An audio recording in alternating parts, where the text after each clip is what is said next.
देखो तो मम्मी, ज़रा ये क्या कर रही है। एकदम मैनर्स ही नहीं है। होटल के कमरे को कैसे सड़ा कर रख दिया है।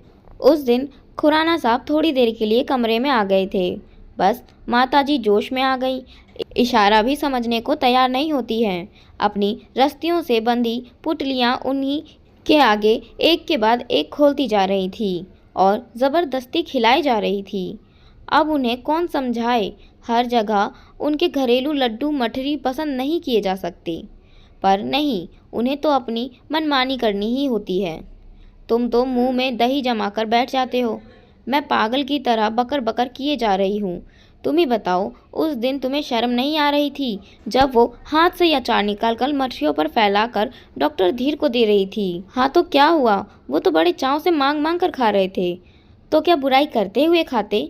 उनके चेहरे की खींच तुम्हें शायद दिखाई नहीं दी। उनको हमें अपने साथ लाना ही नहीं चाहिए था। कदम कदम पर उनके गंवारपन के कारण बोलते बोलते मीरा चुप हो गई। चिढ़ से उत्पन्न खिजलाहट उनके सुंदर चेहरे से टपक रही थी।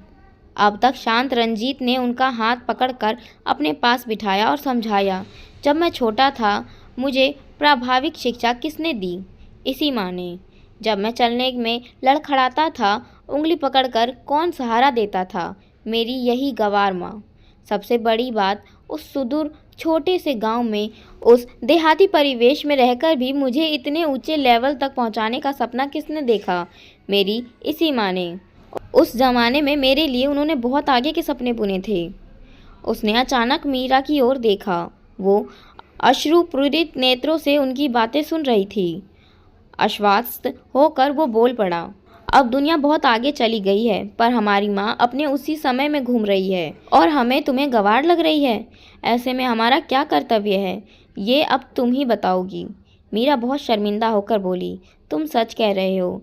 आज हमें उनका हाथ पकड़कर सहारा देना है, उन्हें नए तौर तरीके सिखाने हैं।